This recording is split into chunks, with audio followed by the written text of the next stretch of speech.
காலேஜ்ல கிடைச்ச அனுபவங்கள் பிறகு அடுத்த என்ன அனுபவங்கள் சொல்லலாம்னு இருக்க? கல்யாணம். கல்யாணம் தானே, அது ரொம்ப சுவையான அனுபவம். சரி. அதாவது எந்த தந்தைக்குமே பொண்ணுன்னா எவ்வளவு பிரியம், நல்ல இடத்துல பொண்ணை கல்யாணம் பண்ணி கொடுக்கணும் அப்படிதான் நினைப்பாங்க. எங்க அப்பாவுக்கும் என்ன ஒரு நல்ல இடத்துல கல்யாணம் பண்ணி கொடுக்கணும் அவ்வளோ ஒரு பிரியம் அப்பாவுக்கு. அது ரொம்ப நினைச்சாங்க. அப்பா நினைச்ச மாதிரி அவங்க நினைச்ச இடத்துல கல்யாணம் பண்ணி கொடுக்க முடியல. அவ்வளோ கவலை இல்லை அவங்களுக்கு. ஹார்ட் அட்டாக்கு அப்பாவுக்கு வந்துருச்சு. ஆஸ்பத்திரியில் 1 மாதம் இருந்தாங்க மதுரையில். ரொம்ப மனசுக்கு வேதனையாக இருந்தது. நம்ம அப்பாவுக்கு இப்படி ஆயிடுச்சு அப்படின்னு நம்மளை நினச்சி என் கவலையில். அப்புறம் நாங்கள் திருவண்ணாமலைக்கு தான் போனோம். அம்மா வந்து ட்ரெயினில் தான் ட்ராவல் பண்ணலாம் அப்படின்னு டாக்டர் சொன்னனால நாங்கள் ட்ரெயினில் போய் இறங்கி நாடாலாஜிக்கும் சாமி வருவாங்களே, நாடாலாஜில் வச்சு சாமியை பார்ப்போம் அப்படின்ட்டு நாங்கள் இங்கேருந்து கிளம்பி போனோம். நாடாலாஜில் காலையிலே போயிட்டோம். சாமி சனை ஸ்ட்ரீட்டில் இருப்பாங்க. எங்கள் அப்பாவையும் கூப்பிட்டுட்டு நம்ம நாடாலாஜிலேருந்து கிளம்பி போகலாம் அப்படின்னு நாங்களாம் பேசிகிட்டு இருந்தோம். காலையில் ஒருவேளை சாமி நாடாலாஜிக்கே நம்மளெல்லாம் தேடி வந்துருவாங்க. அதனால அம்மா என்ன சொன்னாங்க, நானும் அப்பாவும் சாமிக்கு டிஃபன் வாங்கிட்டு நம்ம சனை தெரு வீட்டுக்கு 2 வழியா போகலாமே, கோவில் வழியாவும் போகலாம், இப்படியும் போகலாம். நானும் அப்பாவும் மெயின் ரோட் வழியா வரோம். என்னனையும் அண்ணனையும், அக்கா கல்யாணம் ஆயிடுச்சு, என்னையும் அண்ணனையும் நீங்க கோயில் வழியா நேரா போய் சாமி இந்த பக்கத்துல போய் பார்க்க போங்க அப்படின்னோடனே நானும் அண்ணனும் இப்படி நடந்து வந்தோம். அப்பா அம்மாவும் சுத்தி டிஃபனு, மாலை, பூவு, பழங்கள்லாம் வாங்கிட்டு வர்றதுக்கு அப்படி கூடி வர்றாங்க. நானும் அண்ணனும் நடந்து வந்துகிட்டே இருக்கோம். சாமி வேகமா நடந்து வர்றாங்க. காலையிலன்னு அவ்வளவு வேகமா நடந்து வர்றாங்க. எங்களை பார்த்தோன்னே நாங்க 2 பேரும் ரோட்ல விழுந்து சாமி நமஸ்காரம் பண்ணோம். உடனே அண்ணன்ட்ட சொல்றாங்க, அம்மா அப்பா எங்க அப்படின்னோடனே சாமி அப்படி கூடி போய் சாப்பாடும் பழம் பூலாம் வாங்கிட்டு வர்றதுக்காக அந்த கடத்தர் வழியா வராங்க. நானும் தங்கையும் இப்படி கூடி உங்களை பாக்குறதுக்கு அனுப்புனாங்க அப்படின்னோடனே சொல்றாங்க, பாலச்சந்திரா நீ போ, நீ திருப்பி இப்படி கூடி போய் அப்பா அம்மாவை கூப்பிட்டுட்டு நீ நாடாலாஜிக்கு வந்துரு, நான் மீனாட்சியோட நான் நாடாலாஜிக்கு நான் வந்துடுறேன் அப்படின்ட்டு சாமி நடக்கிறாங்கன்னு. அவங்க நடந்தா நம்ம ஓடுறோம். நான் ஓடுறேன். அவங்க ஷால்ல இருந்து இந்த நூல் அப்படியே இழுத்துக்கிட்டே வருது, காலில் சுத்துது. நூல் அத்து என் கையில போட்டுக்கிட்டே இருக்காங்கண்ணே. அவ்வளோ நூல் நாங்க போறதுக்குள்ள அதெல்லாம் அப்படி பொக்கிஷமா வச்சிருக்கேன். அவ்வளோ நூல் கொடுத்தாங்க. சாமி கையில அத்து போட்டே இருந்தாங்க.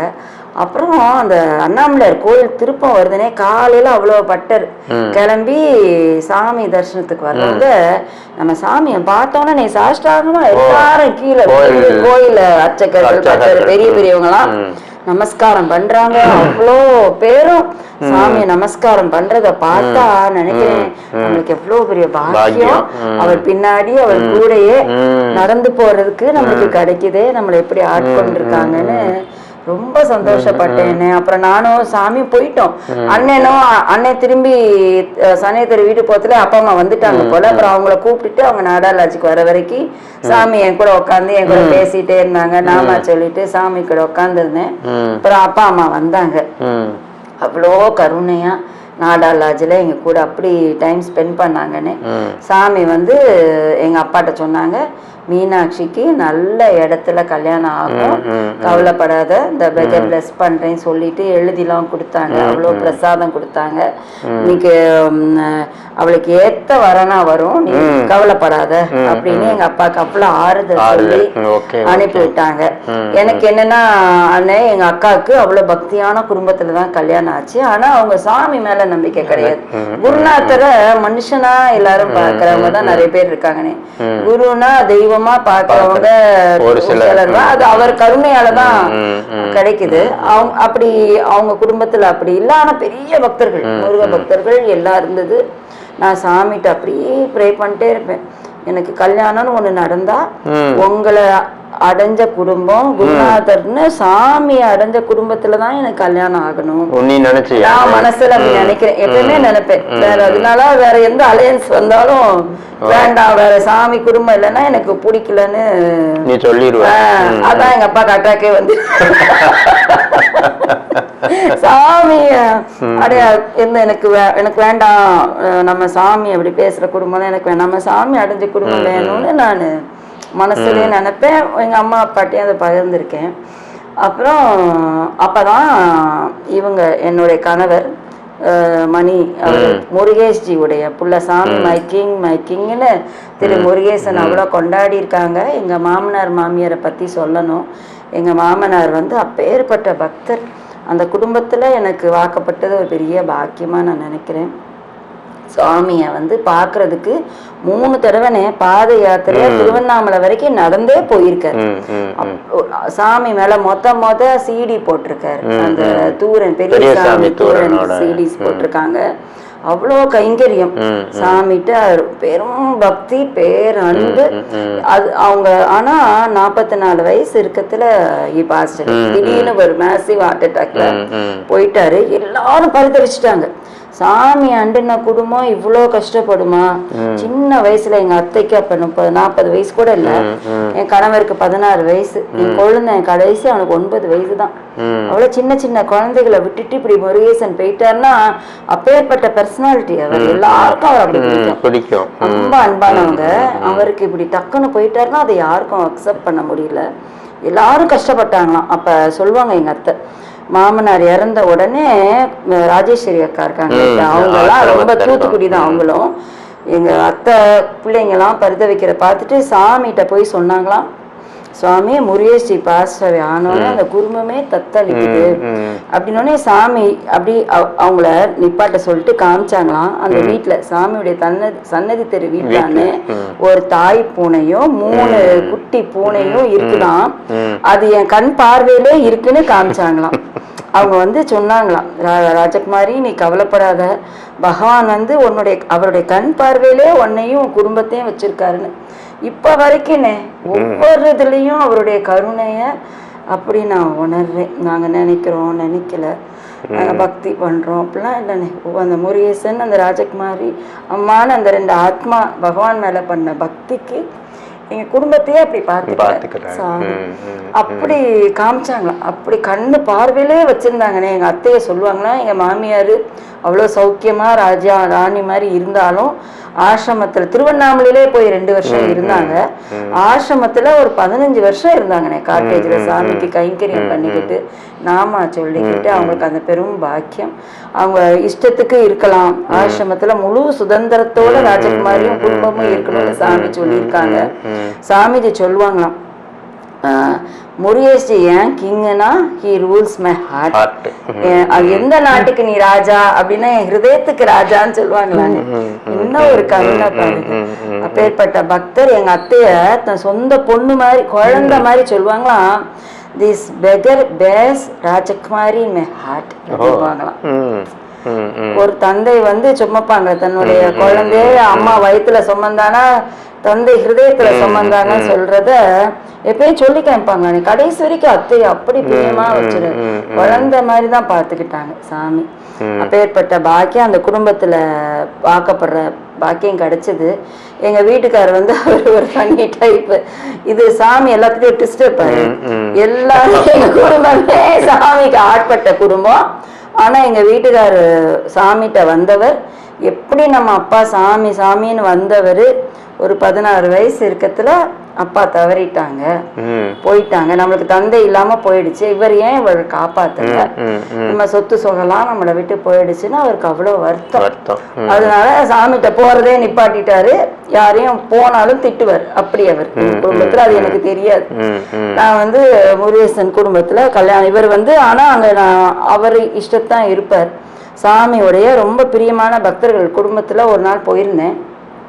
இருந்தப்ப இவர் என் கணவர் என்னை பார்த்துட்டு இந்த பொண்ணை தான் கல்யாணம் பண்ணுவேன்னு ரொம்ப பிடிவாதமா என்னை கல்யாணம் பண்ணிக்கிட்டாங்க அவங்க. அப்புறம் அவர் சாமி டிவோட்டி வந்து எங்க அப்பாட்ட அவங்க முருகேசனுடைய புள்ள இவெல்லாம் தான் கல்யாணம் பண்ணுவேன்னு ரொம்ப பிரியமா சொல்றாங்க. முருகேசன் நம்ம எப்போ பக்தர், நீங்க உங்க பொண்ணை கொடுக்கணும்னே எங்க அப்பா ரொம்ப சம்மதமா சந்தோஷமா கல்யாணத்துக்கு ஒத்துக்கிட்டாங்க.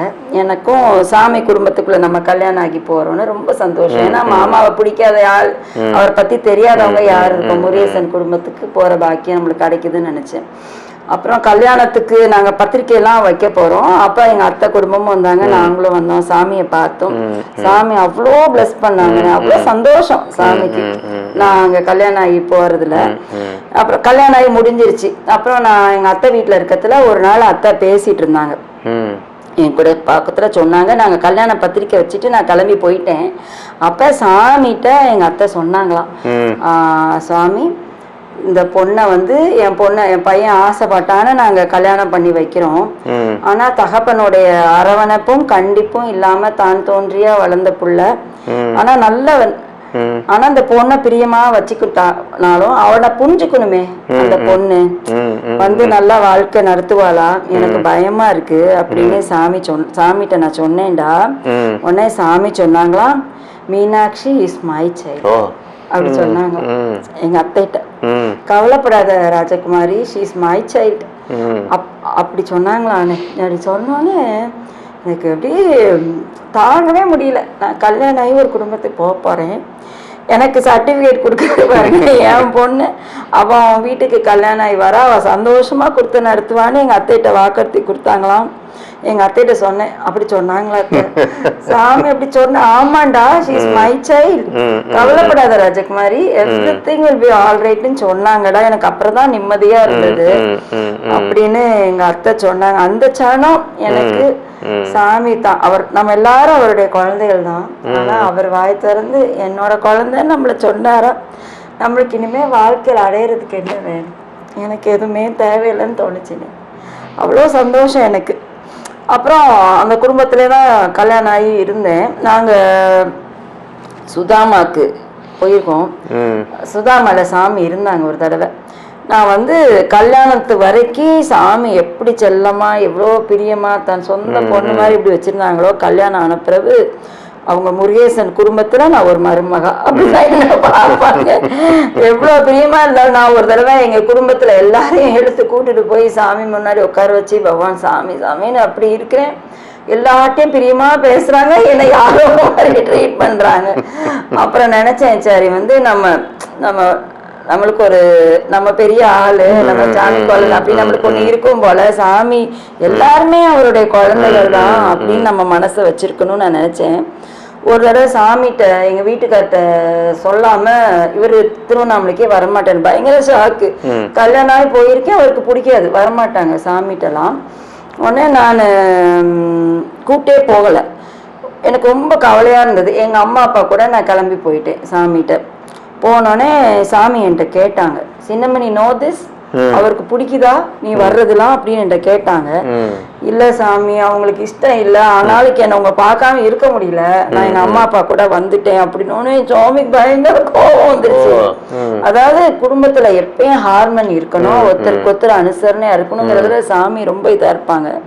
நீ இப்படி செய்யாத, மணி சொன்னாதான் வரணும், மணி கூட தான் இருக்கணும், அவனுக்கு அனுசரணையா இருக்கணும் அப்படின்னு நான் ரொம்ப சத்தம் போட்டாங்க. ஒரே அழுக, சாமி இப்படி என்ன சொல்லிட்டாங்க வரக்கூடாதுட்டாங்கன்ட்டு தூத்துக்குடிக்கு வந்துட்டேன். அப்புறம் 1.5 வருஷம் போகவே இல்லை, சாமிகிட்ட போகவே இல்லை 1.5 வருஷம். எனக்கு இவரு போனா சத்தம் போடுவாங்களேன்னு பயமா வேற இருக்கு, சாமி நினைப்பா இருக்கு, நம்ம எப்படியும் சாமிகிட்ட போயிடுவோமே, போகாம இருக்க முடியல. என்னடான்னு நினைச்சு இப்படி அழுக வருத்தம். எப்பயும் சந்தோஷமா நம்மளாம் அப்படித்தானே இருப்போம், சாமி குழந்தைகள் எப்பயும் உற்சாகமா சந்தோஷமா ஹாப்பியா இருப்போம். ஒரு மாதிரி டல்லாவே இருக்கேன்னு இவருக்கு ஏன் இப்படி இருக்கேன்ட்டே இருந்தாங்க. அப்புறம் சொன்னேன், இந்த மாதிரி சொல்லிட்டாங்க என்ன சாமி, நான் போகலை, எனக்கு மனசுக்கு ரொம்ப சங்கடமா இருக்கு, சாமியை பார்க்காம இருக்கிறது எனக்கு ரொம்ப பெயின்ஃபுல்லா இருக்கு, எனக்கு சாமியை பார்க்கணும் அப்படின்னோடனே அவரை சரி வா கூட்டு போறேன்னு எங்க வீட்டுக்காரே கூட்டு போனாரு. ஆசிரமத்துக்கு போனோம். போய் சாமியை நமஸ்காரம் பண்ணி நாங்க வந்தோடனே சாமிக்கு அவ்வளோ சந்தோஷம். உங்களை பார்த்தோன்னே, மை ஃப்ரெண்ட் உன்னை பார்த்து எவ்வளோ வருஷம் ஆச்சு, இந்த பெக்கரை பார்க்க நீ எப்படி வந்த, என்னை பார்க்க நீ வந்தியா அப்படின்னு அவ்வளோ சந்தோஷப்படுறாங்க.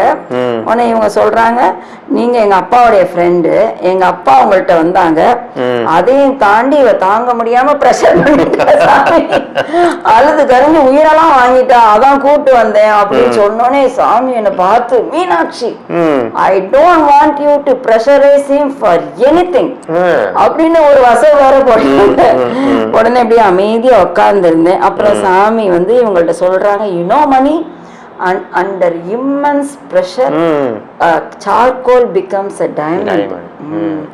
Under immense pressure charcoal becomes a diamond.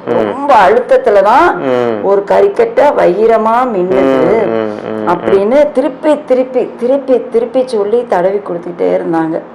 சரி, இவங்கள்ட்ட சொன்னாங்க. சரி நினைச்சிட்டேன், நம்ம எல்லாம் கை கட்ட எவ்வளவு அழுத்தம் கொடுத்து இவர் நம்மள வைரமா மாத்துவாரோ அப்படின்னு நினைச்சுக்கிட்டேன். ஆனா அந்த அவ்வளோ கிருப்பாளுவா இருந்தாங்கன்னு அவ்வளோ கிருப்பா பண்ணாங்க. அப்ப காலையில ஹட்ல சாப்பிடுவாங்க ஆசிரமத்துல. சாமி அப்ப ஆசிரமம் வந்துட்டாங்க.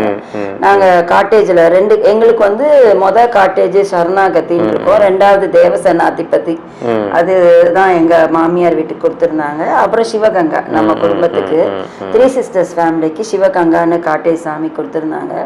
ரொம்ப சந்தோஷப்படுவேன். நம்மளுக்கு பூந்த வீடும் பிறந்த வீடும் அடுத்தடுத்து ஆசிரமத்துல இருக்குன்னு ரொம்ப ஆசையா இருப்பேன். நாங்க அப்ப தங்கியிருந்தோம், தேவசனாபதி தான் ரூம் அங்க காட்டேஜ்ல கொடுத்துருந்தாங்க. காலையில ஹட்ல சாமி கூப்பிடுவாங்க, சாப்பிடுவோம். அப்ப எனக்கு கல்யாணம் ஆகி 5 வருஷம் ஆச்சு, குழந்தை இல்லை. சாமி பிரார்த்தனை பண்ண பகவான்கிட்டனாங்க. உடனே எனக்கு எப்படி கேட்க அப்படின்னு இருந்தது. அப்புறம் மனசுலே பிரார்த்தனை பண்ணிட்டே இருந்தேன். அப்புறம் சாமி என்னை கூப்பிட்டாங்க, உமாஸ் டாட்டர் கம்மியர் அப்படின்னாங்க. போய் நமஸ்காரம் பண்ணோடனே கையை தூக்கி 2 daughters அப்படின்னு பிளஸ் பண்ணாங்க என்ன பார்த்து. 2 daughters சொல்லிட்டு, அப்படி அருமையான டாட்டர்ஸ், அவ்வளோ நல்லா அறிவா இருப்பாங்க, அவ்வளோ அழகா இருப்பாங்க, அப்படி ஆற்றலோட உள்ள டாட்டர்ஸ்ன்னு ரொம்ப பிளஸ் பண்ணாங்க. நான் நினைச்சிட்டேன், சின்ன வயசுல இருந்து சாமி ரொம்ப என்னையும் அக்காவும் பிரியமா வச்சிருப்பாங்களா, என்னையும் எங்க அக்காவையும் தான் அப்படி கொஞ்சறாங்கன்னு நினைச்சிட்டேன். வெளியில வந்தோடனே எங்க அக்காட்ட ஃபோன் பண்ணி, அடியே இன்னைக்கு ரொம்ப பிளஸ்ஸிங், உமாஸ் டாட்டர்னு கூப்பிட்டு என்னை ரொம்ப பிளஸ் பண்ணாங்க அக்கா அப்படின்னு சொன்னேன். ஒவ்வொரு தடையும் சாமிகிட்ட போயிட்டு வந்ததெல்லாம் அம்மா எழுதி வைக்க சொல்லுவாங்க, எழுதி வச்சிருக்கேன்னு. இப்போ ஒரு 4-5 வருஷத்துக்குள்ளதான் அதை படிக்கிறேன், எனக்கு புரியுது. நான் அந்த ஹட்ல சாமிகிட்ட இருக்கிறதுல மனசுல பிரார்த்தனை பண்றேன், சாமி எனக்கு குழந்தை இல்லை, கல்யாணம் ஆகி 5 வருஷம் ஆச்சு. எங்க அம்மா கேட்க சொன்னாங்க, நான் வந்து உங்கள்ட்ட எப்படி எனக்கு வேணும்னு கேட்பேன். எல்லாம் சாமி நம்மளை பார்த்து பார்த்து செய்யறாங்களான்னு நான் எப்படி அப்படின்னு நினைக்கிறதுல நீங்க என்னை கூப்பிட்டு 2 daughtersன்னு பிளஸ் பண்ணாங்கன்னா, எனக்கு 2 பெண் குழந்தைகள், வைத்திய விவேகான்னு அவ்வளோ அருமையான குழந்தைகள். அது படிச்சதுலேருந்து நமக்கு சாமி கொடுத்த பிரசாதம், சாமியுடைய பிளெஸ்ஸிங்ல பிறந்த குழந்தைகள்னு இப்போ நினைக்கிறேன். சாமியுடைய ஒவ்வொரு வார்த்தைகளும் அப்படியே சத்தியமாவே இருக்காங்க. அவ்வளோ பேர் அன்பு. அடுத்து சுதாமால சாமியை பார்த்திருக்கேன், அந்த அனுபவங்களை அடுத்து சொல்றேன்.